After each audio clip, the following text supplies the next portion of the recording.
It's that time again. Let's talk about the best 10 books that I read in the third quarter of this year.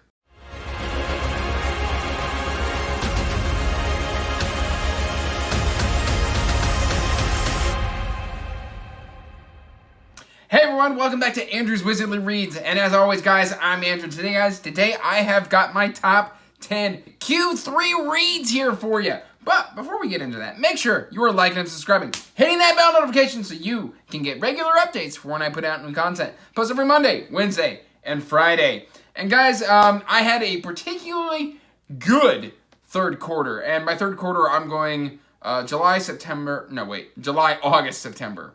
And so I've got my 10 books here. I own 9 of these physically.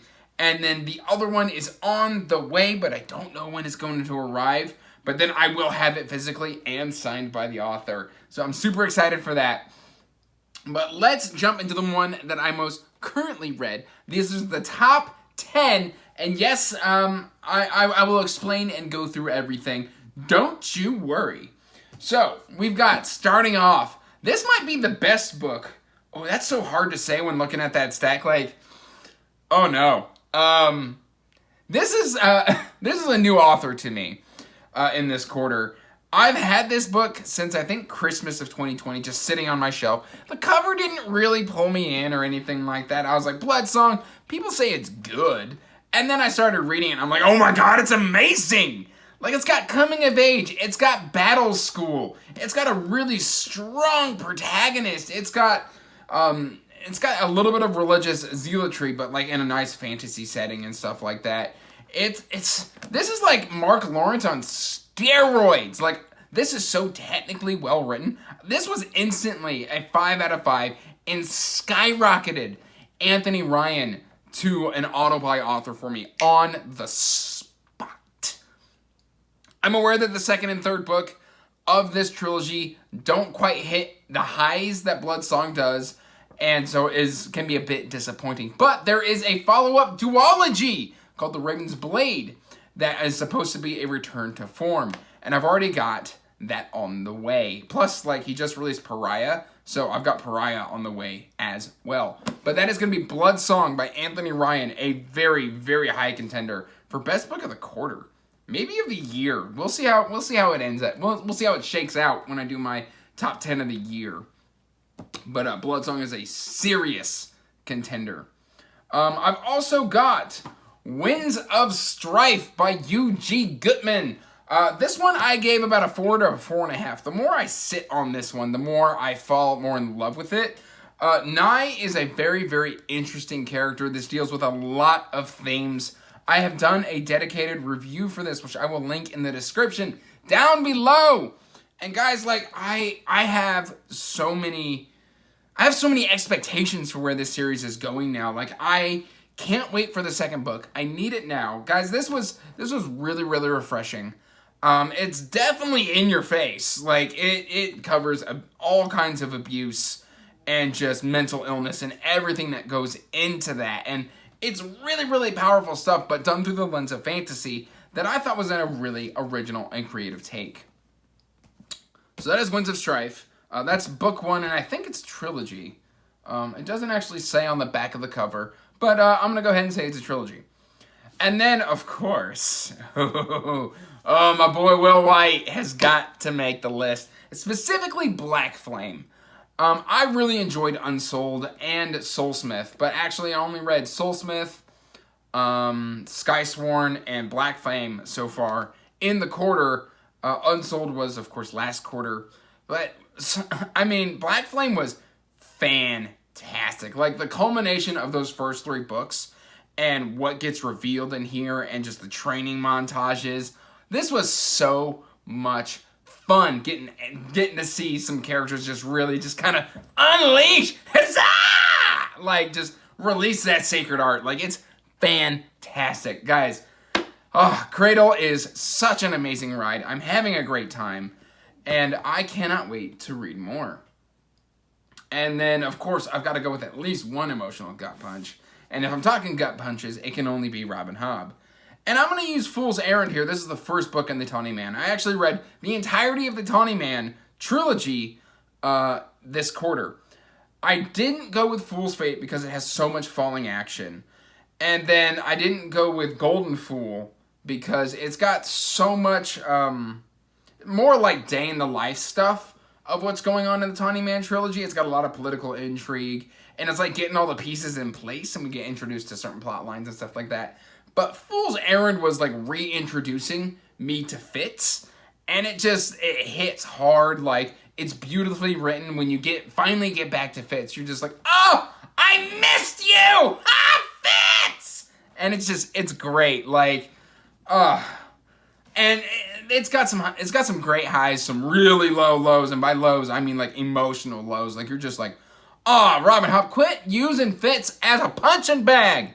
I swear, Robin Hobb's gonna live forever because she's poured all of her negative emotions, kind of like Picture of Dorian Gray style, onto Fitz, written it down, and gotten millions of people to read it. Like, she's immortal. That's how I now picture Robin Hobb. All right, and then I've got my next pick, which is going to be Arm of the Sphinx by Josiah Bancroft. This was really, really refreshing. My review of this is actually getting ready to drop, so I will not be linking that in the cards down below because it is not out, or down in the description because it is not out. But this was a fantastic follow-up to Sinlin Ascends. Specifically, the reason that Sinlin isn't being held up is because I felt Arm of the Sphinx was even better. It takes kind of some of that focus away from Sinlin. If you don't like Sinlin as a character, don't worry. You get to focus more on this collected family that he has surrounded around himself. And you get more additional POVs. You get to spend more time away from Sinlin, but you also get this enriching of the world and understanding, more and deeper understanding of the tower overall. And I really, really appreciated that. For that reason, we're going to go Arm of the Sphinx. All right, and then I keep talking about this book, but I just read this month. Last month. This month. Same thing! Don't judge me. Anyway, Time is an Illusion, and then we're going to talk about The Dark Trials by T. James Kelly. And guys, I don't typically pick up YA.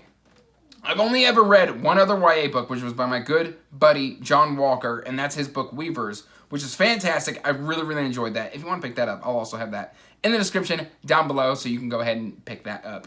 It's a great read, and I think he's working on a book too. But anyway, we're talking about T. James Kelly's Dark Trials. This is book 1 of the Dark Trials. I think that is the name of the trilogy. But I don't usually reach for YA, so when the author, actually, my buddy Bryce over at Shelf Centered was just like, hey, this is one of the best books I've read this year. And I'm like, what? I'm interested. And so then the author reaches out and is like, would you like a copy? I'm like, yeah. After, like, you give it that kind of praise, I'm definitely interested. It shows up. It's got some, like, formatting errors, but I think that's with the printer. You got some, like, weird line spacing gaps right there.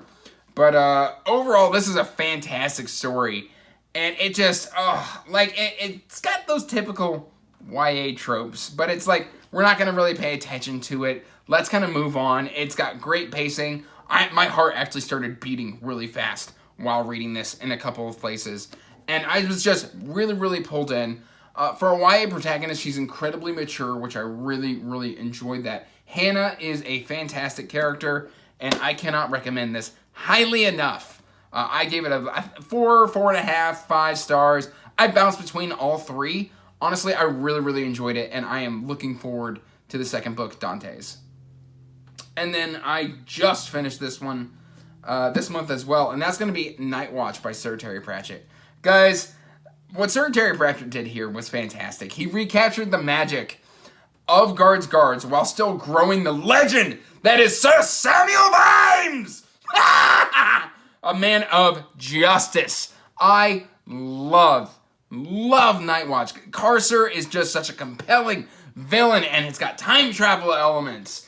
And we get to see Vimes go boots on the ground again. He goes from Baron of Angmar Pork to boots on the ground sergeant. And how we get there is fantastic. I highly recommend the City Watch. I am planning on doing some sort of collaboration or video about this. I need to reach out to people, but I have to talk to my friends about the City Watch. It is easily some of the best fantasy I have read all year. And then also thanks To Alan from the Library of Alexandria for giving me the final push to pick up Empire in Black and Gold by Adrian Tchaikovsky. I also have a dedicated review for this one, which will be in the description down below. As you can see, that description is just going to be a mess of videos. But not to worry, it's my channel. I'll do what I want. And guys, this is a very, very, very unique fantasy. If you haven't picked it up yet, do yourself a favor. It's not very floppy, so there is that. So, you know, you can always go for ebook, audiobook. I don't care how you read it. Get the story in your brain. But guys, like, it's a fantastic world. It's got a unique sort of subspecies kind of thing going on with the Kenden. It's got just great military tactics. It's fantastic. I love it. I cannot wait to be continuing this series. And then surprisingly, I thought I'd been talking about this book forever. But apparently it's only been a couple months because I was looking on Goodreads and it says I read this back in July. And that is The Ember Blade by Chris Wooding. And I also have a dedicated review for this one, which will be in the description down below. And definitely check that out. Because, guys, I was first turned on to this by Alan, Sarah, Patrick. Like, great people are talking about this book. And it's just so fantastic. It's a very, very, it's almost like a modern classic. And it's got so much going on. It's got great friendships. It's got interesting group dynamics. Found family, high fantasy, mysteries. Everything that I love is in this series. And for that reason, it gets a very high recommend. All of these get a high, high recommend. And then this is the one that I don't have, guys. So I'm going to scooch over. Bam! Picture right there. And that is going to be Sleepwalking by Daniel Barnett. Nightmareland Chronicles number 3. And it is fantastic, guys. You really get to explore Mariah as a character. It really deepens this story. Makes you fall in love with these characters. I have gone ad nauseum about Nightmareland Chronicles. I love the series. And I think everybody should at least give it a try. And that, guys, is all 10 of the series that I have here for you in this quarter. And frankly, guys, let me know in the comments down below, what are the top 10 books that you read in the comments down below. Or check the description down below as well for the link to the Wizardly Duo Discord. We would love to have you. We're an ever-growing community. It's just such a wholesome place. We've got some really great people there. We've got good discussions. We've got book giveaways going on. We're talking about doing a readathon early next year. So we've got a lot of stuff planned in the Discord. So don't miss out on that. We would love to have you there. Or if you want to just help the channel, help support the channel, I will also have the link to the Patreon down below as well. And with that said, guys, till next time, peace out, stay magical, bye. And I just want to give a huge, huge thank you to all of my patrons. Thank you so much.